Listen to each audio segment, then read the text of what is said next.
only say ditto. I made a list of your criteria. Male, breathing. Number 6 was amazing when we first got together. Good breather.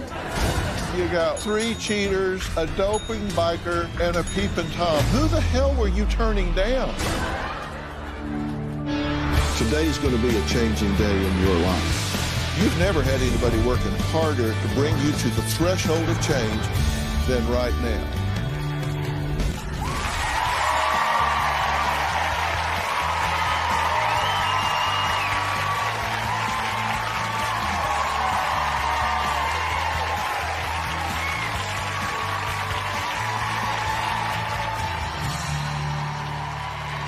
You know the old adage, if at first you don't succeed, try again? Well, when it comes to marriage, my guest, Cassie, has not tried once, not twice, not 3 times, but 10 times to make one of her unions stick. She's married a preacher, a rocker, her high school sweetheart, but sooner or later, they go from walking down the aisle to heading into divorce court. And now, Cassie is desperate for my help to find out why. I don't know why I've been married 10 times. When I'm in a marriage and I just can't take it anymore, I'm usually the first one to say, that's it, we're getting a divorce. And I quit. I remember each marriage very clearly. Unfortunately, I've not ever married for money. I believe that I have been in love with each person that I have married. In the past, I have cheated on them after they have cheated on me. I have never cheated first in the relationship. My longest marriage that I've had was 8 years, and then my shortest marriage was 6 months. Last time I added it up, I have lived in over 76 houses, and I'm 56 years old. Right now, I am not happy with where my life is at. I am on the verge of ending the relationship between me and husband number 10. He thinks I'm a control freak and that is causing problems in our life. It's just that I don't want to spend the rest of my life alone. I don't care how many marriages it takes. I will keep trying until I find the one that can love me. Well, Cassie, how are you? Good. How are you today? You're not going to try to marry me, are you? No, I don't go after married men. She's small, but she's wiry. No, she's amazing. No, I leave married men alone. There are enough single men out there that I don't need to do that. She'd be on you like a duck on a June bug. 10 times, really? Yeah. When you say that, you kind of say it with pride, really. Has it gotten to the point that you just laugh about it? You know, it's gotten to the point where I'm either going to laugh or cry about it, and sometimes I do both. You know, I don't find it funny, and I don't find it nonchalant by any stretch of the imagination. Well, the first time you were married for 6 years. Right. So that's a pretty good bite at the apple. I mean, It wasn't like you get in and get out like a revolving door. It's a pretty good bite at the apple. Then you had a common law, which you said ended mutually. Right. They never end mutually. Then husband 2, you said you left the marriage for both 1 and 2 when you just reached the limit of putting up with their crap. Yes. And husband number 2 would not say we had been married for 7 years and we had a son together. He would not say the words to me, I love you. Okay, but you were with him for 7 years. Right. And how long did you court? How long did you date? How long were you engaged? 2.5 years.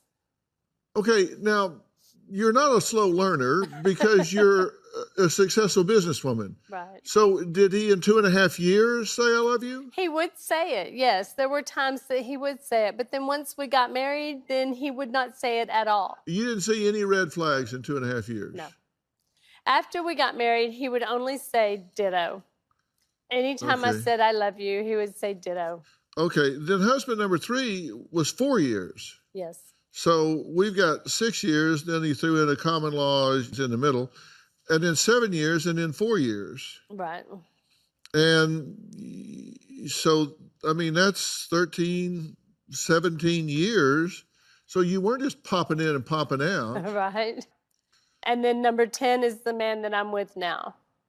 So when I look at this, You got 1, 2, 3 cheaters, a doping biker, and a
Swear I won't forget this, why do I regret this? In my mind reckless, thoughts are feeling endless. Sitting up I'm breathless, anxiety's infectious. I feel so defenseless, betrayed and embarrassed. I hate being open, I hate being broken. I feel like an ocean filled up with emotion. Anger ain't a potion, rub it on like lotion. I can feel it soaking, reopen, the scars have awoken. I can't move on till I let go. I feel so lost, never at home. Need to be strong, every breath hold. Cause I can't move on till I let go. I can't move on till I let go. I feel so lost, never at home. Need to be strong, every breath hold. Cause I can't move on till I let go.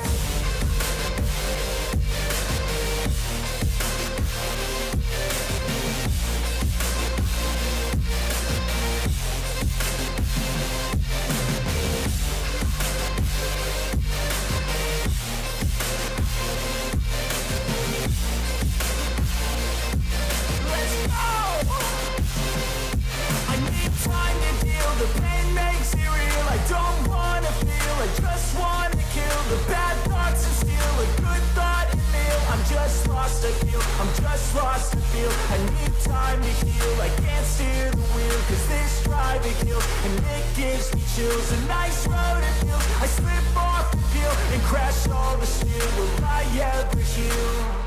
I can't move on till I let go. I feel so lost, never at home.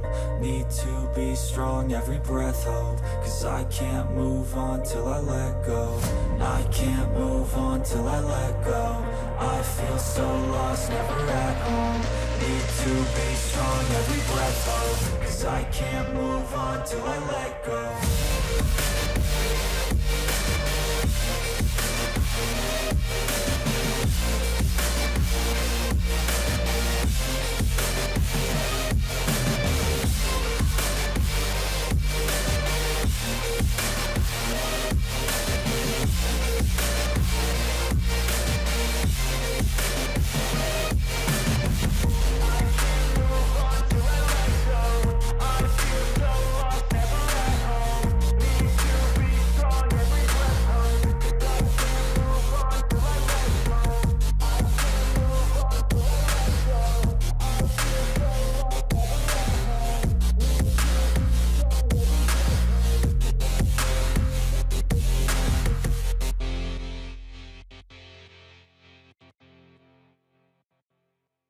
Keeping Tom. Who the hell were you turning down?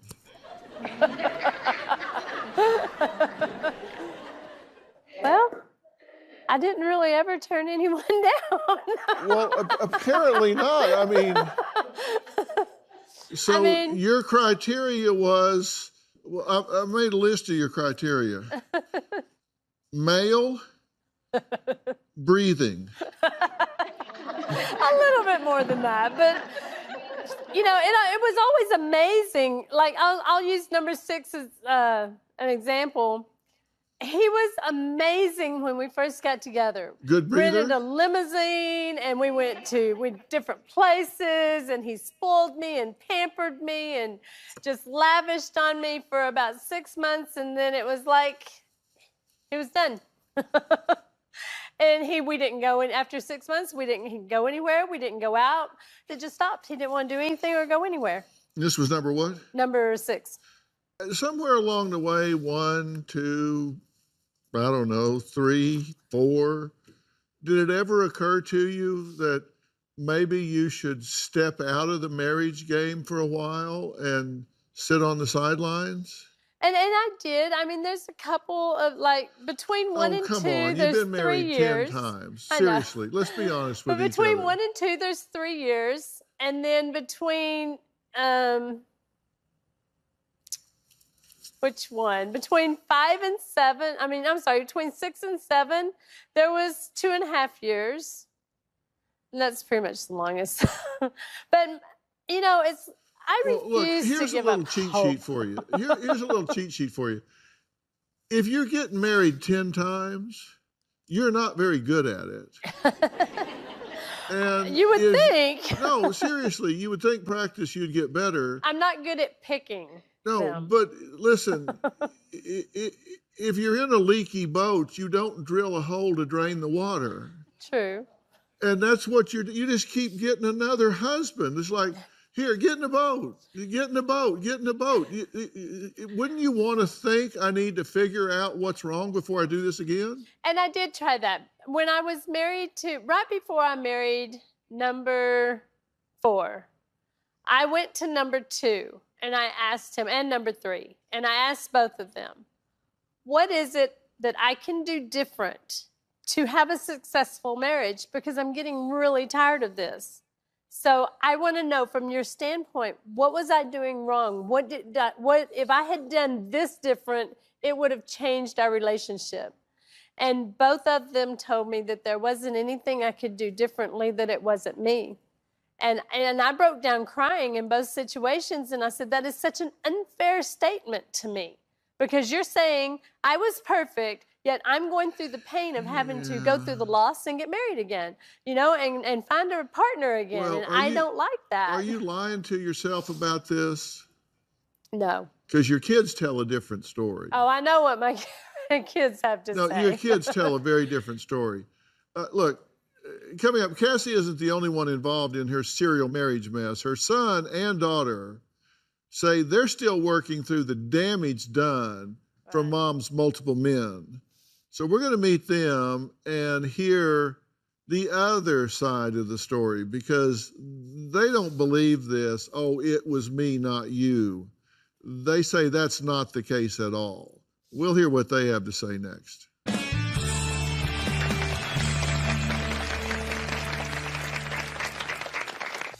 My whole life, my mom has been with a different guy.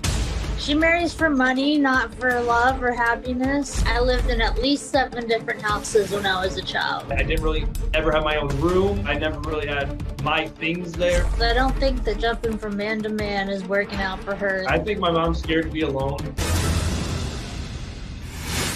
And later, what the hell are you doing smoking dope with your daughter? It was done recreationally. And oh, well, okay. My mistake then.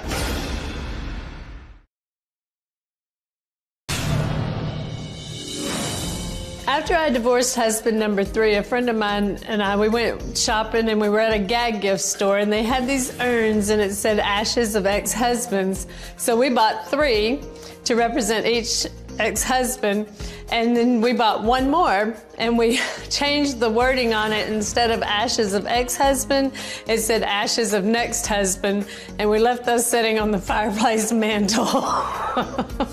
I have been married 5 times since then.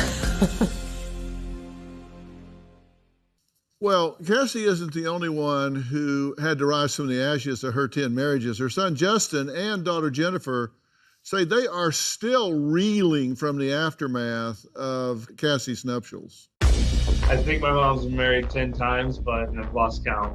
My whole life, my mom has been with a different guy.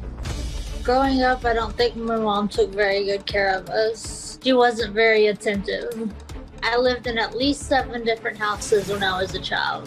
When I would stay with my mom when I was a teen, I didn't really ever have my own room. I never really had my things there. She marries for money, not for love or happiness. She thinks money is what makes her happy. She'll find someone and make sure they have money. She'll marry them really quickly, like within months. Then once that's used up, she evacuates and moves on to the next one. I know that my mom has cheated on a handful of her husbands. I actually witnessed my mom cheating on one of her ex-husbands. She would take me with her and go meet up with this guy. I see them, holding hands, kissing, and then we'd pack up, get in the car, we'd get home, and he had no idea what was happening. So I did see my mom cheat on my little brother's dad when I was 12. I saw her kissing the preacher on the couch. My mom can be conniving and manipulative, played the victim a lot, tries to make people feel sorry for her. She's a compulsive liar. She's mean, pushy, and she's definitely two-faced. So I don't think that jumping from man to man is working out for her in the long run. I think my mom's scared to be alone. I have not seen my mom in 3 years because she was a really toxic influence in my life. They're telling a different story, that you're cheating on these husbands. There were times that I did cheat after I had been cheated on in response to them cheating on me, which was not. Well, they're not here to defend themselves, but it did happen that way. Yes. Well, that's you didn't bring that up when you were talking to me before. You didn't say. I said, "Why is this happening?" He said, "I don't know." I went and asked them, and they said, "Gee, it's me, not you. You're saying they're cheaters. They're not here to defend themselves and say no." But your own kids are saying you went and cheated in front of them. Yeah, Justin's dad did not cheat on me. It wasn't the right thing to do. I understand that. I should have left the marriage sooner and not cheated on them. But yes, I did. Well, here's a statement from one of Cassie's ex-husbands. He said, "The marriage ended because Cassie was unfaithful. She treats marriage like a job. She won't quit one until she has another one lined up, ready to go. So she's not between paychecks." That's not true. That's not true. Well, it's a theory. I don't know. And if you really want to know, you said you went and asked number 2 and 3 or something. Right. What is it about me that I can't stay married? Here's like some input. Here's some feedback. Right. You need to hear that. Right. Somebody's saying you treat it like jobs. You want another job lined up before you quit the one you got.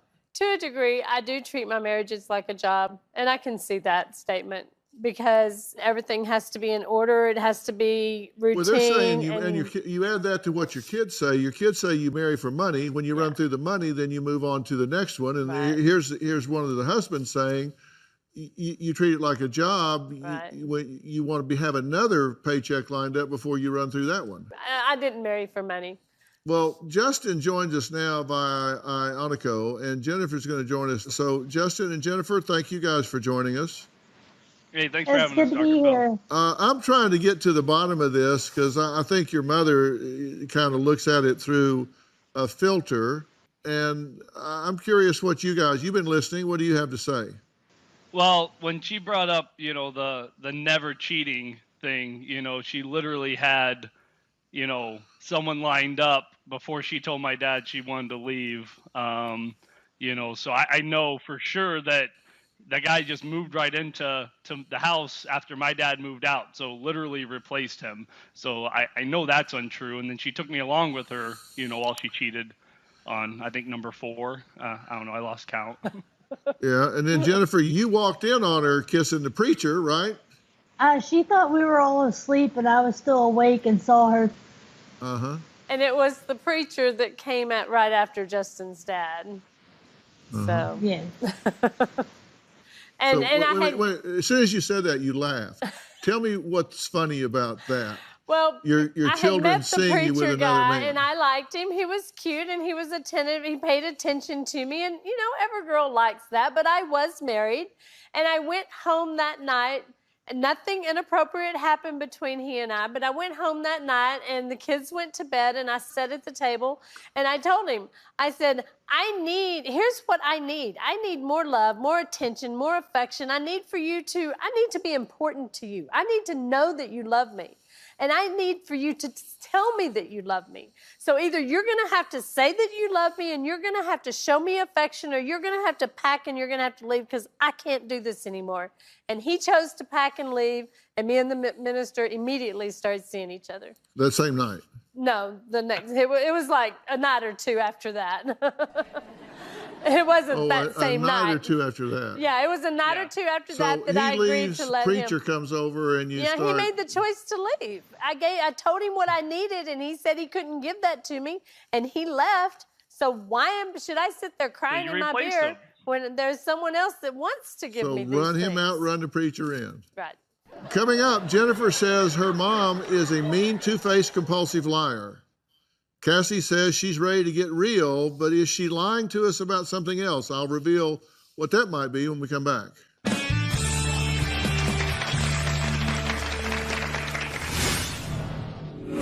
They act like they are my parents. So she's hoping that you agree with her and tell all of us how horrible we're being to her.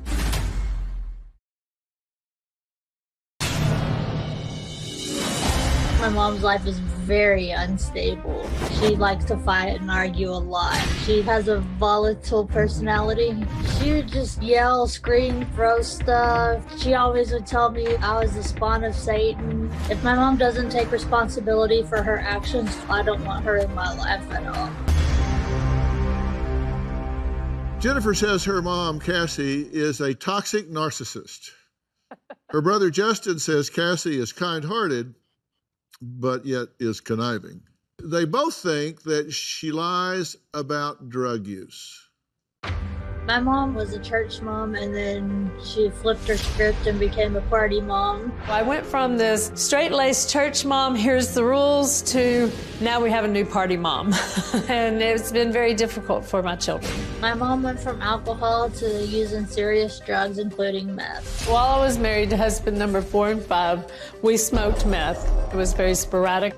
It was a dabbling in it kind of thing. I tried using meth for the first time when I was 16 or 17, and after Mom found out, she started using with me. I want to say she was around 20 years old, but she was already using it. It wasn't like I brought it into her life. We've used meth together on and off about 20 years. There's 4 years total of meth use between me and my daughter. I have never been a meth addict. She won't admit to any of it. No, I quit. I've been clean for 2 years. It's always 2 years. That's her number. The last time I used meth was 2 years ago. I knew I had to make a change. She's been saying she's been clean for 2 years for probably 7 or 8 years now. She thinks she has people fooled that she's clean. I do believe she's currently still using.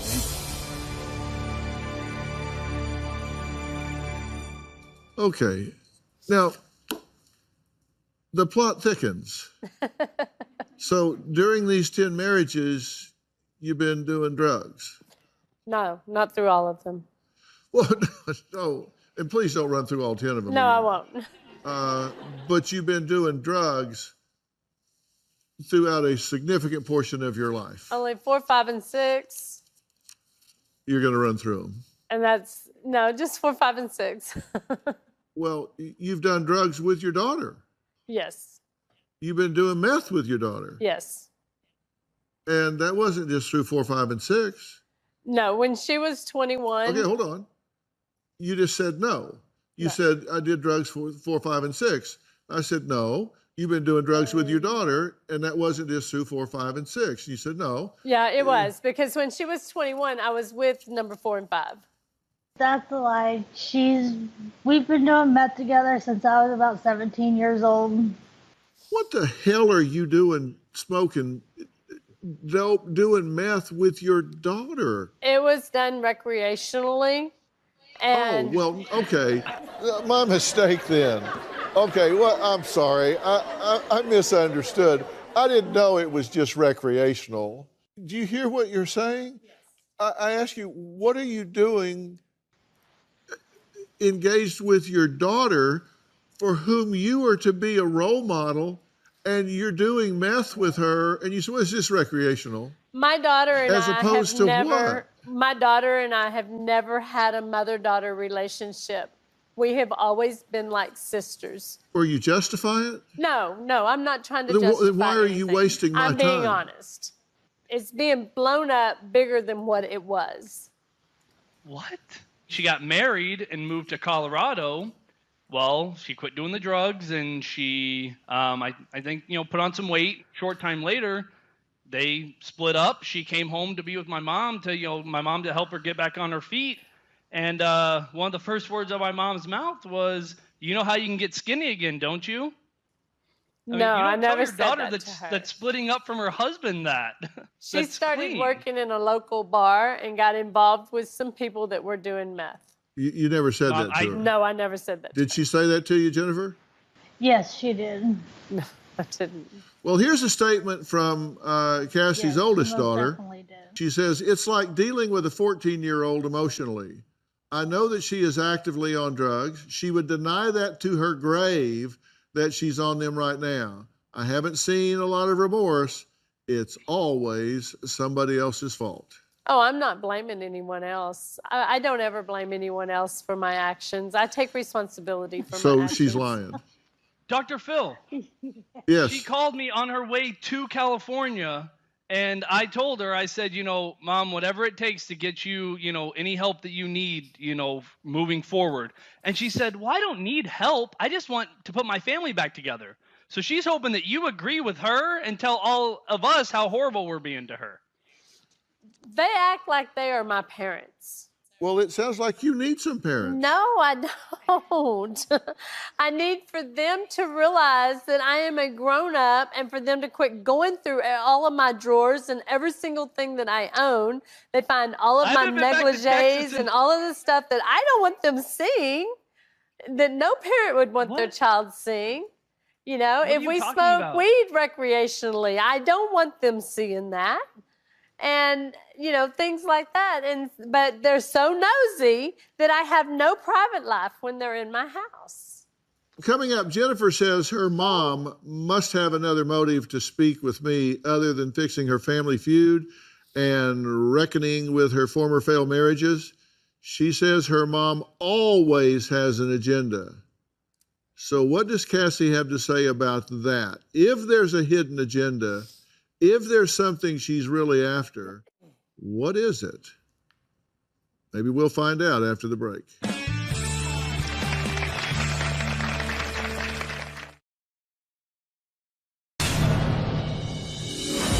I think it's funny my mom wants to talk to Dr. Phil. She always has an agenda with what she does, and I don't know, I think she just saw an opportunity and jumped on it. I think she only does anything to benefit herself.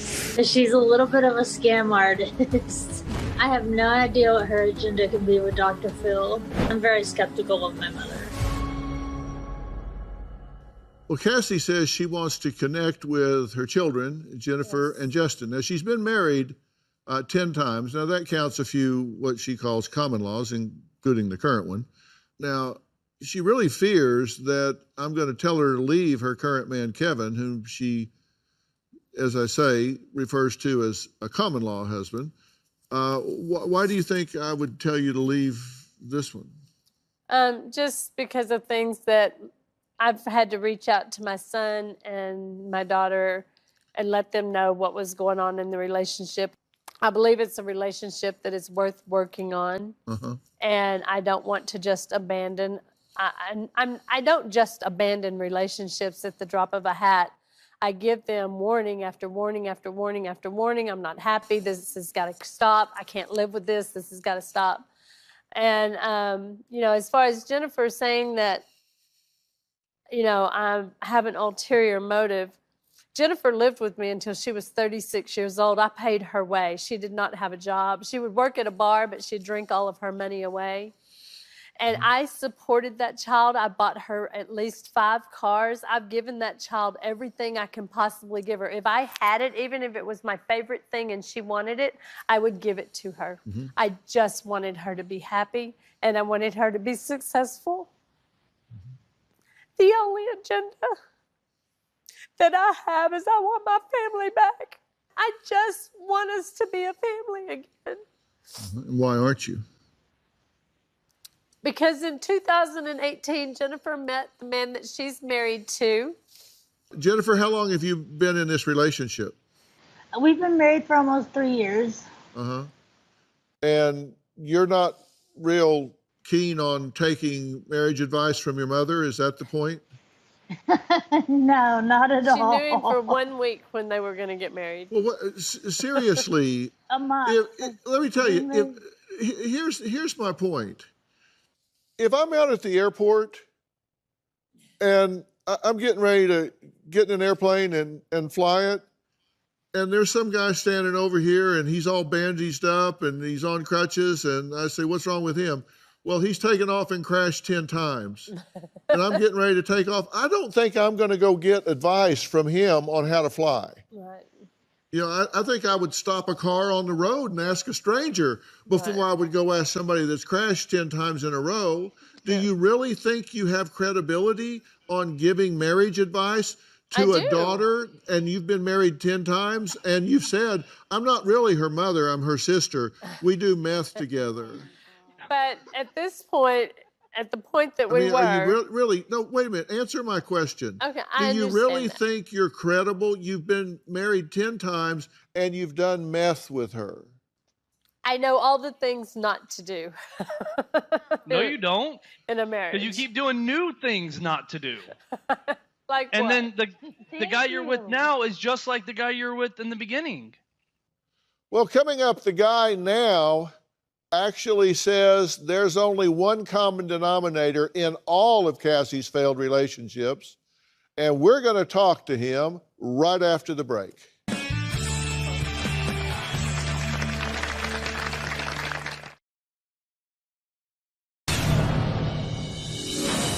My mom is physically abusive to me growing up. She beat me all the time for no reason. She'd tell me, I know you're going to do something wrong later. She never wanted me in the first place, so that's what she always told me.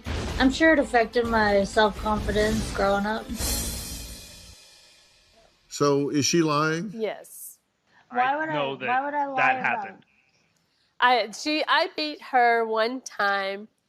I overly spanked her one time. One time? It angered me that she was acting up at her grandfather's house when I told her to be on her best behavior. And so I gave her a spanking, and probably it was with a belt, and I hit her maybe 10 to 15 times. And it was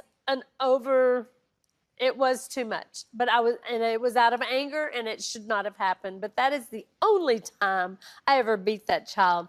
So I'm just making it up that I got beat. That's just in my head. Yes. No, I don't think You got spankings a lot because you wouldn't do what you were told to do. You broke Justin's wooden sword from medieval times across my back. No, I did not. I remember crying because I didn't have a sword anymore. So you did spank her numerous times. I did spank my children, but you only categorized one of them as a beating. Right. Well, Cassie's common-law husband, Kevin, says he doesn't want marriage. He just wants to be friends and live in his own house. He joins us now on the phone. Kevin, you're not looking at this to be a long-term, marriage relationship? I never did go into it not thinking that. I just think that we both have a lot of things we need to work on. Uh-huh. And you say you bought a ring, but you've done that with all your girlfriends. Well, yeah, if they become to where I get like a committed relationship, kind of, yes. Uh-huh. Have you led her to believe that y'all are going to get married? We talked about getting married, but I never did set a date or anything. Well, you say since the day that you met that you've told her that she's the common denominator in her failed relationships. Yes, I have said that. And you don't want to be the next failed relationship. No, not really. No. Are you surprised, No. Cassie, to hear him say that he just wants a friendship? Because you've been. I am surprised Dr. to hear Bill. him say he just wants a friendship because he drives my vehicles. He's driven my truck for 1.5 years. We've lived together for 1.5 years.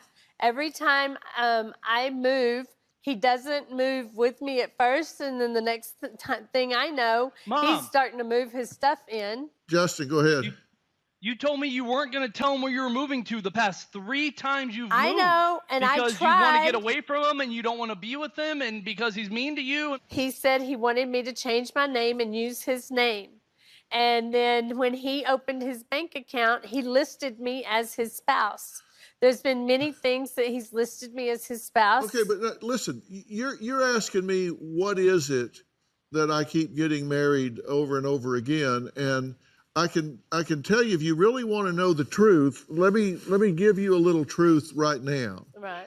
You got a guy on the phone here that's saying to us, I just want to be friends. And that's fine. No, hear me. I am perfectly fine with that. No. Hear me. I'm not talking about him. Could care less what y'all do. I'm telling you, look at the red flags you miss. He's saying, I just want to be friends. Right. But then he's saying clearly they're mixed. No, let me. No, I'll let you finish. I'm sorry. I'm not saying anything. Go ahead. Welcome to my world, Dr. Phil. Yeah. I think I'm beginning to get this. You don't really want to know. I do want to know. Then listen. But You're not listening. with number 10, there are extenuating circumstances that he's not talking about. She clearly doesn't want to hear the truth about a damn thing from me. We'll be right back.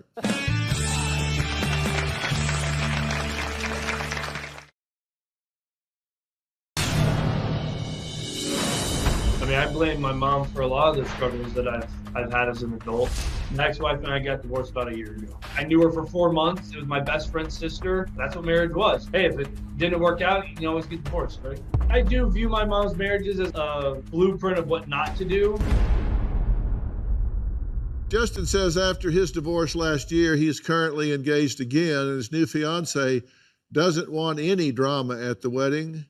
But with Cassie, well, look that up in the dictionary. Just look up drama, and there's Cassie's picture right beside it. So he's very concerned about that. Now, supposedly, she wants to know what's the issue that she keeps getting married and it keeps failing. I started to tell her, and she said, oh, no, wait, no, but. Yeah, I hear what you're saying, but. I hear what you're saying, but. I hear what you're saying, but. You never heard what I said because you interrupted me every time and started giving an excuse before you even heard what it was. You don't really want to know. You want the family back together, but you don't want to take on the role of a responsible parent. And look, there's no point in chasing the wrong one because the right one won't run. You're chasing this guy. He's saying, I want to be friends. Yeah, but 5 credit cards, I'm on his. Are you trying to build a fence around him? Are you trying to trap him? Are you cross-examining into marrying you? If you've got to talk him into it, if you've got to build a case that proves that he's said enough that you can guilt-induce him into marrying you, that's not what you want. Just what he has said on the phone in the last 5 minutes should be clear enough to you that this is a dead-end street. And I have realized that. You're afraid to be alone. I'm not afraid to be alone. For the last 8 years, my ex-husband was only home 2 days a week. I was by myself all the time. You have an answer for everything, but you don't stop to hear Justin is telling you a truth. You are relationship dependent. Cassie says she drove 19 hours to ask me what's wrong with her and why her marriages keep failing. I'll try to complete my answer when we come back.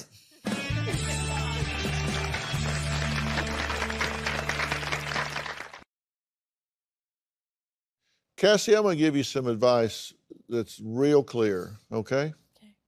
Real clear. You're relationship dependent. You've just gone from one to another. It's just become habit with you. And you say, I want my family back. Then here's my advice for you. You need to get out of this relationship. Send a truck over and get your stuff. But you need to get out of that relationship, and you need to stay out of a relationship for at least a year, and you need to put your focus on rebuilding the relationship you have with your 3 children. That needs to be the focus of your relationship. And you need to build the relationship you have with yourself. You need to observe yourself doing well in this life without being dependent on a man. You don't need to be in a relationship to be okay. You're selling yourself short. Now, come on, you know as well as I do that you've done without a lot in your life. You've scratched and scrambled around, but you also know that you have figured out a way to create yourself a business, to get a foothold in life, and you are self-sufficient at this point, correct? Yes. And whatever your relationship is with drugs, if you want to self-destruct, you're right, your kids can't tell you what to do. If you want to self-destruct, then every time you do that, you know this is a conscious choice. I'm choosing to self-destruct instead of have a relationship with Justin, instead of have a relationship with my daughters. I'm making a choice. What's more important, my children or getting high? And you just have to know when you make that decision, that's the choice you're making. You're saying, kids, you don't count, getting high does. And if you go home and continue to have drama going back and forth with Kevin, and he's there and he's not there and he's there and he's not there, you'll never have a healthy relationship as long as you continue to get in relationships that are toxic. Yeah, I know we're in a pandemic right now, and I'm gonna jumpstart you with 10 great sessions with a therapist with Doctor On Demand, which is a company that we're involved in. My son founded this company, so they do teletherapy. You sit right in your office or right at home and on the screen, and you can talk to them and say all the yeah buts you want, and they'll listen to them for a little while, and then they'll say, okay, you can't say yeah but anymore. We're going to now talk about moving forward. Right. And then they may invite Jennifer to be involved. They may invite your older daughter to be involved. They may invite Justin to be involved for some family paradigm, making a plan so you can move forward. If you want your family back, I will help you create a family constellation that's healthy, but it can't happen if you're doing what you're doing. You have to stop, and you have to stop this toxic relationship pattern you're in and say, the most important thing to me is my family, so I'm putting them first. I'm going to set this up for you right away, okay? Now, if you at home want your own Doctor On Demand, you can get it too. Just go to the Google Play Store or the Apple App Store, and you can download the Doctor On Demand app. To make it easier for you to see a board-certified doctor from the safety of your own home, and if you have Medicare Part B, everything is free. Put yourself first for a change. You think you do, but you don't. I don't. I want to thank all of my guests today. If you'd like more information about today's show, log on to drphil.com. You can join me on Facebook, Twitter, Instagram. I'm everywhere.